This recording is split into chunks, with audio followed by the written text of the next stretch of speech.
Hello student, स्वागत है आप सभी का यूनिक लेक्चर के इस नए वीडियो पर। मेरा नाम है मोहित पांडे। स्टूडेंट्स, हम लोग क्लास 12th के भौतिक विज्ञान का चैप्टर नंबर 1 वैद्युत आवेश तथा क्षेत्र के बारे में अध्ययन कर रहे थे।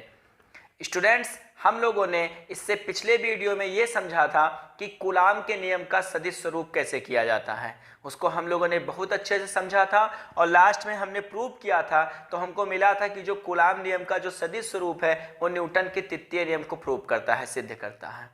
आज स्टूडेंट्स, कुल आवेशों के बीच बल, जिसे हम अध्यारोपण का सिद्धांत कहते हैं, आज हम इसके बारे में अध्ययन करेंगे, डिस्कस करेंगे और इसको प्रूव करेंगे। ध्यान दीजिएगा, यहाँ पर मैंने कई आवेश ले रखे, बहुल आवेश, कई आवेश हैं। इसमें आपका एक Q1 है, Q2 है, Q3 है, Qn है। यहाँ पर कई चार्जेस मैंने दिखा रखा है, कई आवेश दिखा रखा है। ये आपका ओरिजिन है, मूल बिंदु है। यहां ध्यान दीजिएगा, आप किसी भी एक आवेश को चूज करिए, कोई भी एक पार्टिकुलर आवेश चूज करिए और उस आवेश पर इन सभी आवेशों के द्वारा जो बल लग रहे हैं उस बल के परिमाण को आपको ज्ञात करना होगा। जैसे मैंने यहां पर लिया है कि यहां पर Q2 है, ये Q1 पर बल लगा रहा है, जो बल लग रहा है F12 लग रहा है। Q3 Q1 पर बल लग रहा है, जो F13 लग रहा है। Qn Q1 पर बल लगा रहा है, जो F1n लग रहा है। इस प्रकार सभी जो चार्जेज हैं, सभी जो आवेश हैं, ये सभी आवेश मिलकर एक पार्टिकुलर आवेश, जिसको हमने Q1 मान रखा है, उस पर बल लगा रहे हैं। अब हमें इस पर जो कुल बल निकल रहा है, नेट बल निकल रहा है, उस बल की हमको गणना करनी है। अध्यारोपण का मतलब यही होता है। अब आप ध्यान दीजिए, यहां हमने कुछ स्टेटमेंट लिख रखा है कि यदि किसी निकाय में अनेक आवेश हों, कोई भी सिस्टम है, कोई भी निकाय है, उसमें अनेक आवेश हों, तब उनमें से किसी एक आवेश पर अन्य आवेशों के कारण, कोई भी एक आवेश है, उस एक आवेश पर अन्य आवेशों के कारण जो बल होता है, उस आवेश पर लगे सभी बलों के वेक्टर योग, उसका सदिश योग के बराबर होता है, जो इन आवेशों द्वारा इस आवेश पर एक एक कर लगाया गया है।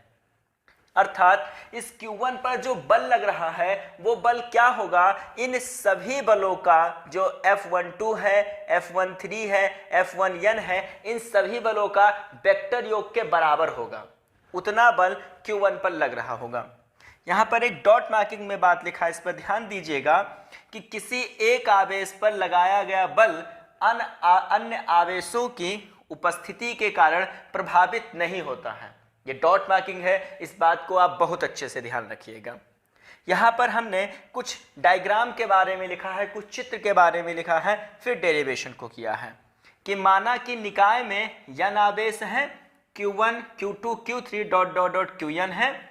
माना Q1 पर वैद्युत बल ज्ञात करना है, Q1 पर हम लोग को वैद्युत बल ज्ञात करना है। आप Q2 पर भी ज्ञात कर सकते हैं, कोई दिक्कत नहीं होगा। तथा Q2, Q3 dot dot dot Qn के सापेक्ष Q1 की स्थिति वेक्टर क्रमशः vector R12, vector R13 dot dot dot vector R1n हैं। तब आवेश Q2 के कारण Q1 पर वैद्युत बल, आवेश Q2 के कारण Q1 पर वैद्युत बल कितना है, F12, वेक्टर F12। यहां पर हम लिखेंगे वेक्टर F12 बराबर कूलाम के नियम से 1/4πε0 Q1 Q2 बटे R12 का स्क्वायर, R12 का कैप। जो ये यूनिट वेक्टर है R12 का कैप, ये दिशा बताता है कि बल किस दिशा में लग रहा है। ये आपका हो जाएगा एक क्वेश्चन नंबर फर्स्ट। अब यहां लिखेंगे आवेश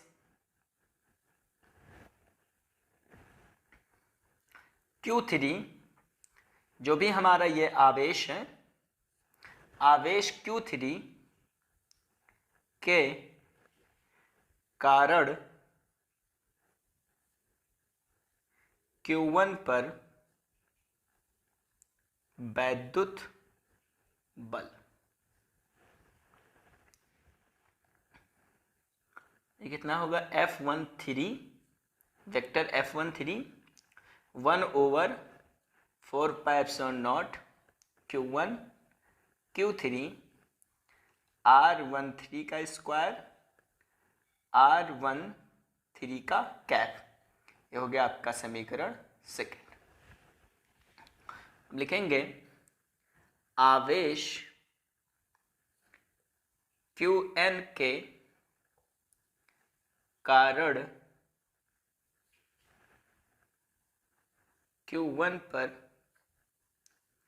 वैद्युत बल, ये कितना निकल कर आएगा, वेक्टर F1n बराबर 1/4πε0 Q1 Qn R1n square R1n का कैप। इसको हम मान लेंगे क्वेश्चन नंबर 3। आशा करते हैं यहाँ तक आपको समझ में आया होगा। अब हमें Q1 पर निकालना है, तो अभी हम यहाँ लिखेंगे Q1 पर, अब Q1 पर परिणामी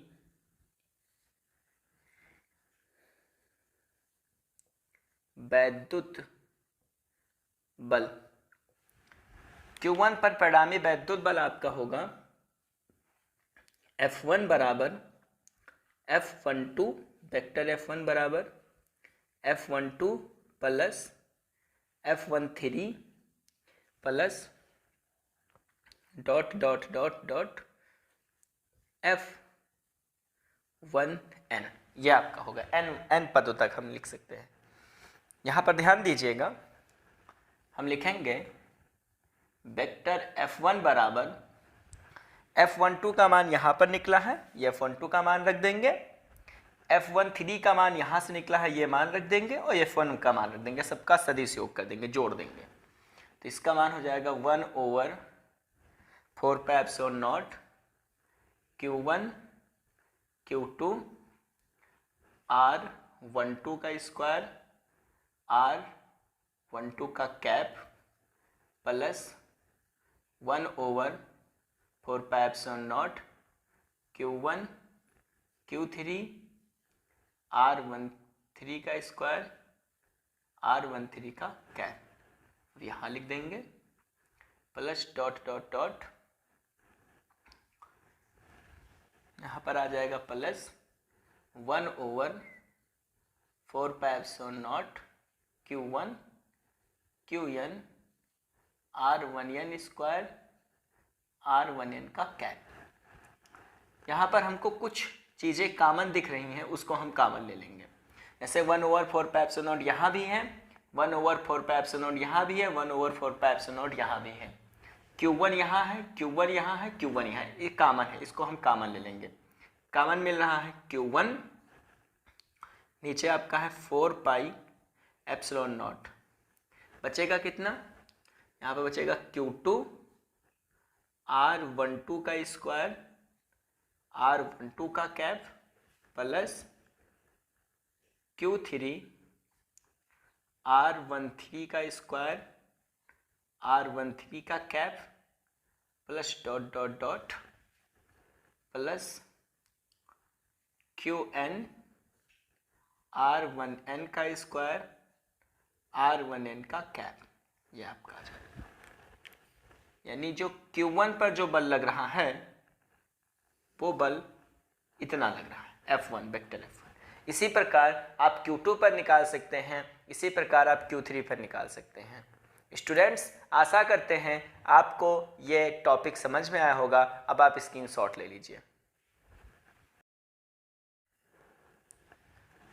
हाँ तो स्टूडेंट्स, आपने स्क्रीनशॉट ले लिया होगा। आशा करते हैं ये प्रश्न, ये जो डेरिवेशन था, ये आपको बहुत अच्छे से समझ में आया होगा। स्टूडेंट्स, आपसे निवेदन है, यदि आपको ये वीडियो अच्छे लग रहे हैं, आप लाइक करिए, शेयर करिए, सब्सक्राइब करिए। धन्यवाद।